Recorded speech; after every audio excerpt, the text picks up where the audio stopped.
Bonjour à tous et bienvenue dans une nouvelle vidéo. Moi c'est Guillaume, photographe spécialisé dans le mariage. Aujourd'hui, j'espère que tu as vu la première partie. On est sur la deuxième partie sur les conseils à faire pendant un jour de mariage.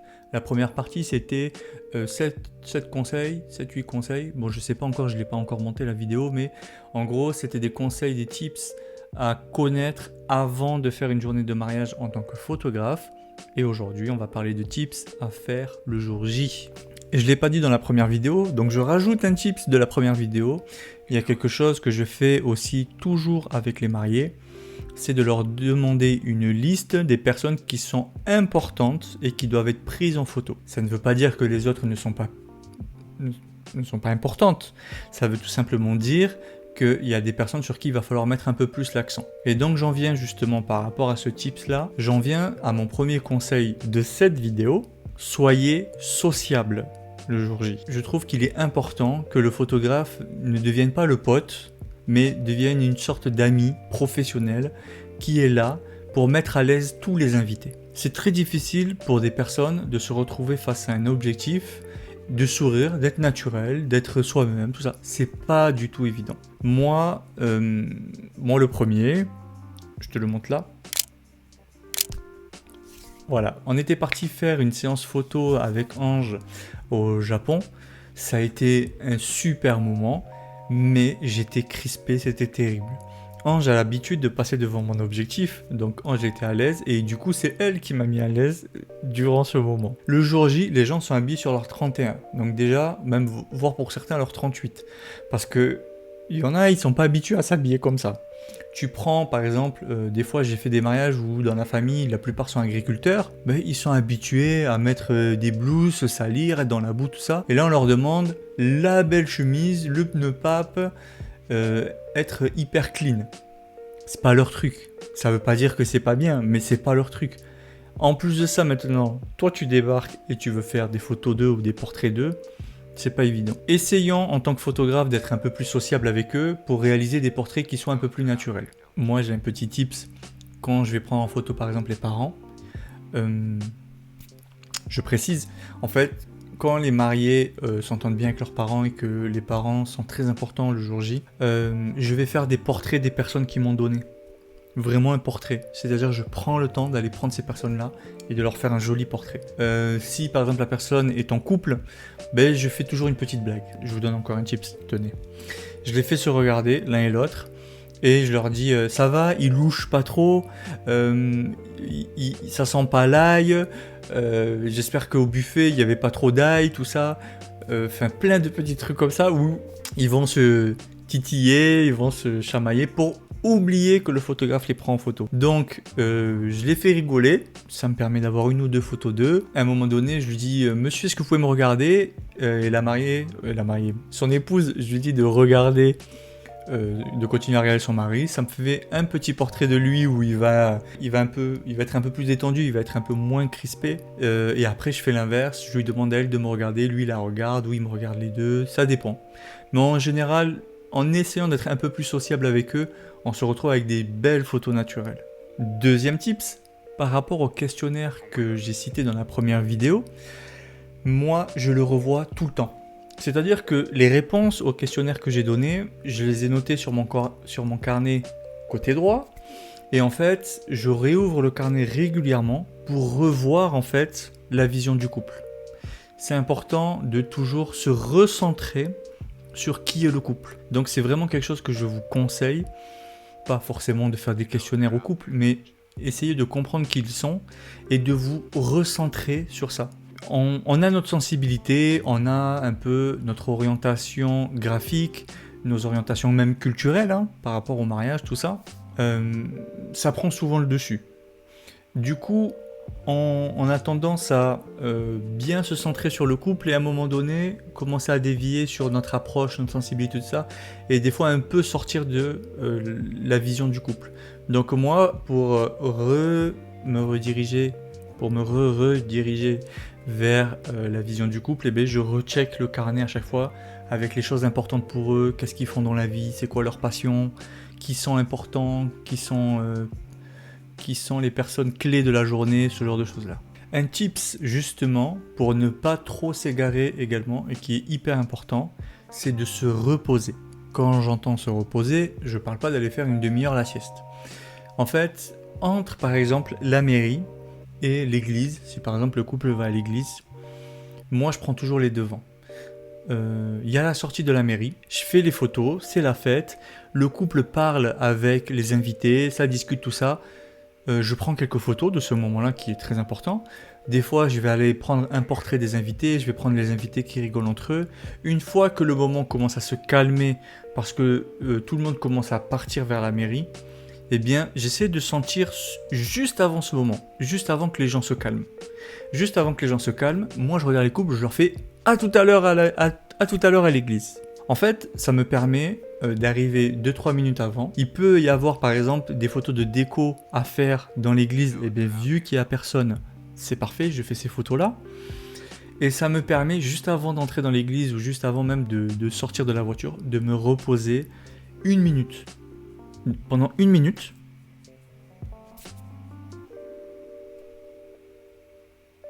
t'as vu? Ça fait du bien le silence. Donc en fait, pendant 1 minute, je coupe. Je prends un moment de break. Et c'est à ce moment-là, par rapport à la vidéo 1, quand je te dis de manger, de grignoter, c'est à ce moment-là que je grignote. Je prends maintenant souvent des fruits secs parce que pour la digestion, c'est pas gênant. Je prends ces fruits secs, je bois un peu d'eau et en général, j'ai assez d'énergie pour tenir toute la cérémonie, je ne me sens jamais fatigué. En tout cas, dans la manière dont je mange durant la journée, je suis jamais fatigué. Prendre justement ces petites minutes-là pour se reposer va te permettre de toujours rester concentré sur la journée. Bien sûr, moi ce que je te conseille, c'est entre chaque étape, il y a souvent un quart d'heure de battement. Moi ce que je te conseille, c'est de profiter de ce quart d'heure pour prendre justement 5 minutes à toi. 5 minutes, tu coupes tout, tu te vides un peu la tête pour vraiment repartir bien concentré sur la suite. Conseil suivant, très important, les cartes mémoire. Moi j'ai la chance par exemple avec mon 5D Mark III. Moi j'ai la chance par exemple avec mon 5D Mark III d'avoir un double slot. Il enregistre 2 fois la même photo. Pour moi ça c'est parfait. Je m'explique. Quand je sauvegarde mes photos, je fais 2 locations, 2 emplacements. Genre je parle anglais quoi. Quand je change mes cartes mémoire ont été justement enregistrées 2 fois. Et en fait, pour cela, j'utilise 2 pochettes. Ça fait 4. J'utilise 2 pochettes pour avoir chaque carte mémoire dans 2 endroits différents. Il y a une carte mémoire qui sera toujours, une série plutôt de cartes mémoire qui seront toujours dans ma poche et l'autre série qui seront toujours dans mon sac photo. Il peut arriver une catastrophe, je perds, je tombe, je casse les cartes mémoire, les autres sont stockées. Le sac se fait voler, le sac tombe dans l'eau, je sais pas, il pleut, peu importe. Sur moi, les cartes mémoire sont stockées. Et le tips en plus, pour que ce soit absolument parfait au niveau de la sauvegarde, moi j'ai un petit sac dans mon dos, et dans ce petit sac, un videur de cartes, je mets la carte SD, la carte SD va s'enregistrer et j'ai maintenant 3 sauvegardes le jour J. Je vous conseille vraiment pendant vos temps de break de le faire et de bien séparer les sauvegardes. Ça fait un peu peur, on se dit oh là là mais si je perds tout là et que je perds tout là-bas, oui c'est sûr. Ça c'est sûr qu'on pourrait paniquer comme ça. Mais si vous faites une 3e sauvegarde avec le videur de cartes et que vous avez ça sur vous, bon moi ça fait bizarre de dire ça mais ça va faire bientôt 10 ans que je suis photographe. Il ne m'est jamais rien arrivé en termes de perte de carte mémoire si mes souvenirs sont bons. Non, ça m'est jamais arrivé. Une autre chose, moi je mesure 1m79. Je suis généralement dans la moyenne haute des invités. Et j'ai 2 appareils photo sur mes sangles. Donc je suis assez imposant, on va dire. Je suis assez visible. C'est le conseil que je vous donne, essayez de rester le plus discrètement possible si vous souhaitez avoir les photos les plus naturelles. Si vous voulez, moi déjà la première chose qui m'a un peu marqué, c'est qu'il ne fallait pas que je travaille au flash. Soit je ne sais pas me servir d'un flash correctement, ce qui est fort probable, soit je constatais que le flash était beaucoup trop dérangeant. Pour moi, le flash, ou en tout cas la lumière du flash pour la soirée, avait tendance à dénaturer l'ambiance. Donc j'ai vite enlevé le flash dans ma manière de travailler. Je le remplace par un petit panneau LED, mais c'est pas ce que le conseil que je donne à tout le monde d'enlever son flash, tout ça, parce que ça m'arrive d'aller travailler avec un flash. Mais mon objectif principal le jour J, c'est de m'effacer. C'est d'être le plus discret possible pour que tout se fasse le plus naturellement possible, que chacun et chacune puisse retrouver sa nature, ne se sente pas crispé par rapport à l'appareil photo, par rapport à ma présence. Donc je fais en sorte d'être le plus discret possible, et je tenais vraiment à donner ce tips là parce que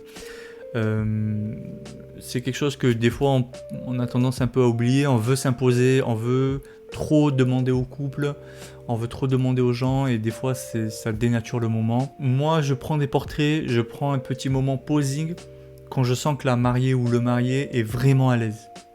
S'il n'est pas à l'aise, je reste dans les parages, je fais en sorte que les choses se fassent le plus naturellement possible, mais je ne m'impose pas. Je fais en sorte qu'ils vivent leur moment comme s'il n'y avait jamais eu de photographe, comme s'il n'y avait personne pour leur parler et les déranger. La discrétion fait que vous allez avoir des photos encore plus naturelles. Et si, dès le début, surtout au moment des préparatifs, parce que c'est des moments un peu cosy, c'est des moments un peu... c'est petit vous êtes souvent dans une chambre, dans la maison, c'est assez étroit. Si dès ce moment-là, vous arrivez à être discret, dans la journée, le couple va vous oublier, et c'est là où vraiment vont jaillir les photos les plus naturelles. Avant-dernier point, si vous travaillez avec une wedding planner, ne pas oublier de lui demander le mood board ou le tableau d'inspiration des mariés, c'est-à-dire un peu tout sur quoi ils se sont inspirés pour faire la décoration, pour faire la journée du mariage. Des fois, ça ne vient pas au photographe, ce genre de choses-là, ça reste dans les mains de la wedding planner. Moi, c'est quelque chose que je demande à la wedding planner, c'est de me fournir un mood board. Enfin, moi, j'appelle ça un mood board. C'est une planche d'inspiration. Il va y avoir des photos avec tout ce que les mariés rêvent d'avoir le jour J. Mais en fait, ces compositions-là, qu'ils ont souvent trouvées sur Pinterest, ça va vous permettre d'avoir, ou on va dire d'embellir ce qu'ils veulent, dans le sens où des fois le Pinterest qu'ils ont livré, ou le tableau d'inspiration qu'ils ont livré, quand vous regardez la réalité, c'est pas trop ça, mais vous pouvez composer pour aller dans ce sens-là et satisfaire un peu plus le couple. Généralement, ça va satisfaire aussi la wedding planner qui s'est un peu battue pour aller dans l'esthétique qu'elle voulait amener au couple. Et si vraiment vous arrivez à avoir l'esthétique qui plaît à la wedding planner, je peux vous assurer que vous allez gagner un prochain contrat pour l'année suivante, puisque vous valorisez le travail qu'elle fait. Et vous vous doutez bien que si vous valorisez le travail qu'elle fait, elle va vous recommander à des prochains couples. Encore petit tips, tu vois, en mode celui-là il est furtif, il est cadeau, je te le laisse. Dernier tips, dernier conseil, pour moi celui-là il est aussi important. J'ai l'impression que je donne toujours les meilleurs tips à la fin, mais voilà. C'est pour ceux qui ont résisté, qui ont supporté ma voix bizarre jusqu'à la fin et qui me soutiennent depuis le début. Ce type c'est très important, c'est la méthode de travail 20-80. Vous allez travailler 80% du temps pour le couple et 20% pour vous. C'est très important. C'est très important parce que en fait, si le couple vous a choisi, si le couple vous a voulu, c'est par rapport à ce que vous avez communiqué. Il peut s'avérer que vous allez tomber sur un magnifique mariage, mais que le planning soit très, très dense. Il va se passer beaucoup de choses et vous n'allez pas pouvoir faire les photos que vous voulez. Eh bien, il est important de se recentrer sur ça, faire 80% de photos pour le couple et 20% pour vous. Bon, je vous dis pas de compter tous les 8 photos. Hop, là c'est mon tour.